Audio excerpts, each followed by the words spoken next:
ব্যস্ত জীবনে এক দুদিনের ঘোরা বা ছোটোখাটো কোনো সেলিব্রেশন আমাদের বাঙালির কাছে কিন্তু একটা জিনিসই মাথায় আসে, যেটা হচ্ছে দীঘা। আর দীঘা হলো এমনই একটা জায়গা যেটা অল্প খরচে বেস্ট প্লেস। একদিনে কেমন কি খরচা পড়লো, আসা যাওয়া থেকে শুরু করে থাকা খাওয়া সবটাই থাকছে কিন্তু এই ভিডিওতে। আর সব থেকে মজার ব্যাপার, এখানে এসে কিন্তু আমরা কিছু ভুতুড়ে জিনিস এক্সপিরিয়েন্স করেছিলাম, তাই স্কিপ না করে পুরো ভিডিওটা কিন্তু শেষ অবধি দেখতে হবে। পাশে থেকো, আর চ্যানেলটা সাবস্ক্রাইব না করলে এক্ষুনি করে দাও। দুদিন আগেই প্ল্যান করে নিয়েছিলাম, তাই অফিস সেরে আমরা 4টে মেয়ে ঠিক করেছিলাম দীঘা যাব বলে। ওই যে কথায় আছে না, উঠলো বাই কটক যাকে, আমাদেরও হয়েছিল ঠিক সেম অবস্থা। আমাদের অফিসটা ছিল ওয়েবেল ভবনের কাছেই, তো সেক্টর 5 হওয়ার জন্য আমরা ফার্স্টে 15 টাকা অটো ভাড়া দিয়ে চলে গেছিলাম মেট্রো স্টেশনে। ভীষণ পরিমাণে আমরা এক্সাইটেড ছিলাম, কারণ যতগুলো আমরা আজ অব্দি প্ল্যান করি ততগুলো প্ল্যানই ক্যান্সেল হয়। আর সুপ্রিয়ার কথা হচ্ছে ও প্ল্যান বানালে ক্যান্সেল হবেই। তো এই প্ল্যানটা বানিয়েছিল স্বর্ণালী, তাই কোইন্সিডেন্সলি এই প্ল্যানটা সাকসেস হয়ে গেছিলো আমাদের। আর একদিনের ছুটিতে আমরা বেরোচ্ছি, কারণ আমরা গেছিলাম শনিবার দিন অফিস করে, রবিবারটা ছুটি রয়েছে থাকবো, আর সোমবার দিন ব্যাক করবো ডিরেক্ট অফিস। তারপর পৌঁছে গেছিলাম শিয়ালদা, তো সেখানে 10 টাকা করে বাস ভাড়া দিয়ে তারপর উঠে পড়েছিলাম আমরা ডেস্টিনেশনে, মানে আমরা সন্তোষে করে গেছিলাম। তো এখানে আমাদের পার পার্সন বাসের টিকিট নিয়েছিল 400 টাকা করে। মোটামুটি বাসে গেলে 2.5-3 ঘন্টা জার্নিংয়ের পর আমরা পৌঁছে গেছিলাম দীঘাতে। আর আমরা আগে থেকে হোটেলের রুমটা বুক করে নিয়েছিলাম, যে রাত্রেবেলা এত রাত্রে যাচ্ছি পাবো কি পাবো না সেই ভরসায়। কিন্তু না, তোমরা যদি রাত্রেবেলা যখনই আসো না কেন তোমরা হোটেল রুম অ্যাভেলেবেল পেয়ে যাবে। তো আমাদের এই এক্সপিরিয়েন্সটা খুব খারাপ হয়েছিল, কারণ আমরা যেই রুমটা বুক করেছিলাম সেটা এটা ছিল না, আমাদেরকে অন্য একটা বিল্ডিংয়ে তোলা হয়েছিল। তো অত রাত্রেবেলা আমরা কী করব বুঝতে পারিনি, তাই ভাবলাম থাক রাতটুকু থেকে যাই। আর এই রাতটুকু থাকার চক্করে আমরা এমন জায়গাতে পড়ে গেছিলাম, আশেপাশে না ছিল কোনো মানুষজন, না ছিল কোনো হেল্প করার জন্য কেউ। তো আমরা 4জন তো ভীষণ ভয় পেয়ে গেছিলাম, নিয়েছিলাম 2টো রুম, কিন্তু সবাই একসাথে সারা রাত্রিটা জেগে গল্প করেই কাটিয়ে দিয়েছিলাম। নানান রকমের সাউন্ড পাচ্ছিলাম, আর নয়তো ছাওয়া। তো আমরা ভীষণ ভয় পেয়ে গেছিলাম।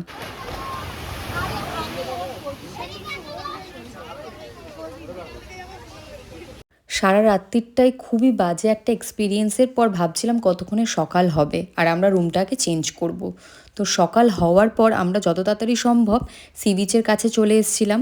সবথেকে মজার ব্যাপার, আমাদের সাথে এই যে একদিনের দীঘা ঘোরাটা ছিল, একটা খারাপ একটা ভালো এক্সপিরিয়েন্স হয়েছিল। একটা ভালো কিছু হলে আমরা ভেবে নিয়েছিলাম যে হ্যাঁ এরপরে একটা খারাপ কিছু হবেই, আর ঠিক সেরকমই হয়েছিল আমাদের সাথে। টাকা স্বর্ণালী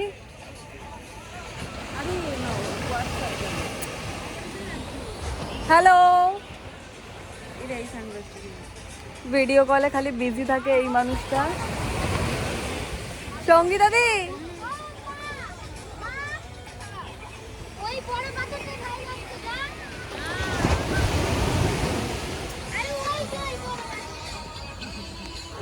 মুডটা আমাদের অফ ছিল, তো কিছুই না, একটুখানি ডাব খেয়ে আমরা চলে গেছিলাম নতুন রুম খুঁজতে। তো এখানে সবাই আমরা রুমের জন্য চলে গেছিলাম। তো যেখান থেকে ওখানের যে টোটোওয়ালাটা ছিল তিনি আমাদের বলে দিয়েছিল এখানে ভালো কেমন কি কোথায় পাওয়া যাবে। তো আমরা চলে এসেছিলাম সিস ক্যাপে। অসাধারণ একটা হোটেল, আর তেমনই তাদের ব্যবহার, সার্ভিস তো দারুণ, 10/10।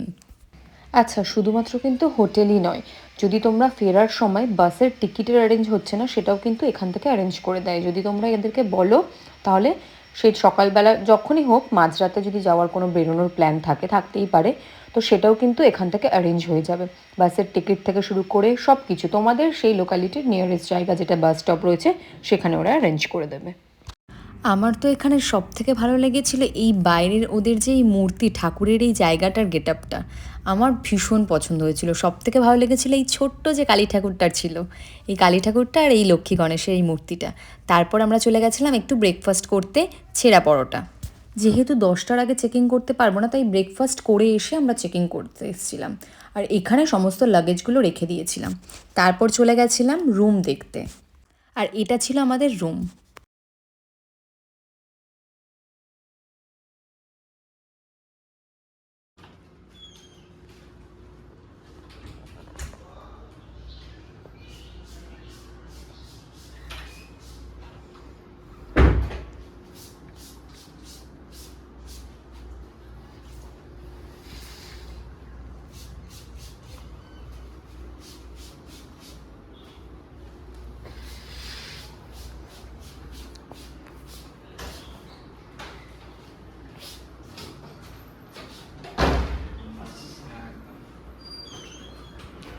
নিউ দীঘায় সি বিচের কাছাকাছি এত সুন্দর হোটেল, সাথে সুইমিং পুল অ্যাটাচ।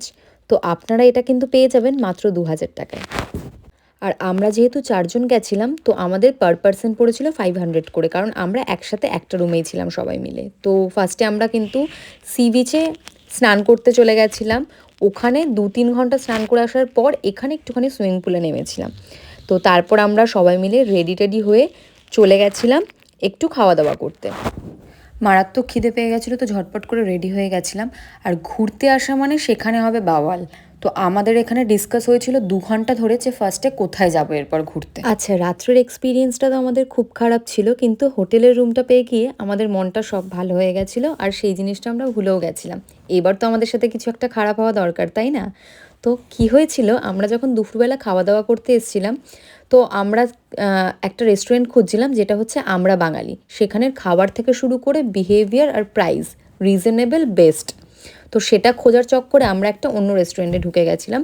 এখানের সমস্ত খাবারই ভালো ছিল। তো আমরা এখানে মাছের যে কটা আইটেম নিয়েছিলাম, পাবদা, ইলিশ থেকে শুরু করে যে কটা আইটেম নিয়েছিলাম, সেইগুলোতে আমাদের খুব বাজে এক্সপিরিয়েন্স হয়েছিল। সেখানে তারা কি করেছিল, মানে মাছ থেকে লিটারেলি কাঁচা রক্ত বেরোচ্ছিল, তারা ঠিক করে কিছুটাই ক্লিন আপ করেনি। তো বলার পরে উল্টে আরও যেটা হয় তর্ক করা। দুপুরের খাবারের পুরো 12টা বেজে গেল। তারপর আর কি চলে গেছিলাম একটু বিকেলবেলা সি বিচের কাছে ঘুরে বেড়াবো বলে, কিছু জিনিস যদি ভালো লাগে কিনবো। তো এখানে এসে এই বেতের ঝুড়িগুলো আমার ভীষণ ভালো লেগেছিলো, মানে খুব সুন্দর ঘর সাজিয়ে রাখার জন্য, ফুল রাখার জন্য বা নিজেদের কিছু জুয়েলারিস রাখার জন্য খুব সুন্দর ছিল। এখান থেকে আমি এই শামুকের এটা নিয়েছিলাম, যেটা আমার খুব পছন্দ হয়েছিল। তো এখানে একটুখানি ঘুরে বেড়ালাম সবাই মিলে, একটু আইসক্রিম খেলাম, সমস্ত কিছু। তারপর আমরা চলে গেছিলাম হোটেলে। অবশ্য তার আগে একটু ঘুরেও নিয়েছিলাম। সব থেকে ইম্পর্ট্যান্ট যেটা হচ্ছে ছবি তোলা। কোথাও ঘুরতে গিয়ে মেয়েদের মোস্ট ইম্পর্ট্যান্ট হচ্ছে ছবি তোলা। তো এখানে আমরা সেটাই করছিলাম, আর কিছুই না। হোটেলে এসেই বিকেল হয়ে গেছিলো, মানে সন্ধে হয়ে গেছিলো, বিকেল না। তো এখানে এসে আমরা সমস্ত খাবারগুলো হোটেল থেকেই অর্ডার দিয়ে দিয়েছিলাম। প্রত্যেকটা খাবার খুব ভালো ছিল। তো হোটেলের ওরাই বলছিল তোমরা দীঘা এসে কাঁকড়া ফাকড়া কিছু খাওনি? তখন আমরা ভাবলাম যে হ্যাঁ ঠিক তো, আমরা দীঘা আসলাম আর কাঁকড়া অক্টোপাস খেলাম না। তারপর আমরা কি করলাম, রাত্রি 9টা বাজে বেরিয়ে পড়লাম কাঁকড়া আর অক্টোপাস খাবো বলে। তো আবার আমরা সমুদ্রের কাছে চলে এসেছিলাম হাঁটতে হাঁটতে 3 জন মিলে, খালি কাঁকড়া আর অক্টোপাস খাবো বলে।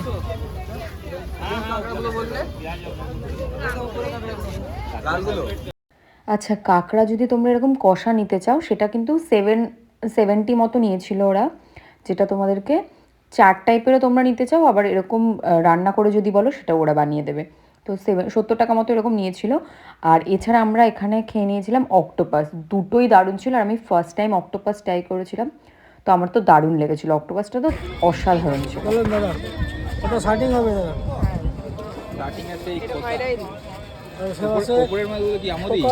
চিতল আমুদি, চিতলের পিস, চিংড়ি, ভোলা।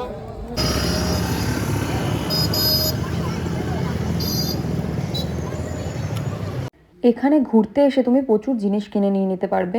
যেমন এর মধ্যে এই আয়নাগুলো ভীষণ ভালো ছিল, যেটা সাইড দিয়ে কড়ির কাজ করা ছিল। এছাড়াও পেনদানি থেকে শুরু করে বহুত কিছু রয়েছে। কিন্তু এইসব জিনিস আমাদের যে কোনো নিয়ারেস্ট সবার কাছে ধারে যেখানে মেলা হয়, লোকাল মেলা হয়, সেখান থেকে তোমরা পেয়ে যাবে। বাট হ্যাঁ, দীঘা আসলে এই কড়ির আয়নাগুলো যেটা খুব ভালো ছিল, আমার ভালো লেগেছিলো পার্সোনালি। আর সেকেন্ড হচ্ছে বেতের যে দোলনাগুলো ছিল, বেত বা লোহা দিয়ে ওদের বানানো ছিল নিজের হ্যান্ডমেড দোলনা, সেই দোলনাগুলো খুব সুন্দর ছিল। প্রত্যেকটা জিনিস তোমরা এখান থেকে পেয়ে যাবে। বাট আমার মতে নিজের লোকালিটির মেলা থেকে নিয়ে নেওয়া ভালো। কিছু কিছু জিনিস হ্যাঁ ওখানে গেলাম, একেবারে কিছু না আনলে কেমন একটা লাগে, তো কিছু কিছু জিনিস তোমরা আনতে পারো। বাট সব কিছুই তোমরা তোমাদের নিয়ারেস্ট যে মেলাগুলো হয় সেখানে পেয়ে যাবে।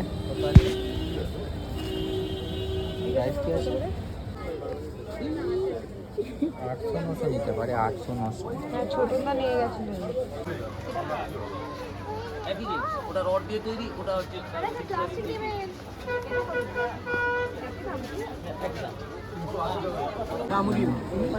ভাজা হবে, রোস্ট হবে। 150 টাকা, 250 টাকা, 350, 300 টাকা। এগুলো কিরকম কাঁকড়া? কাঁকড়া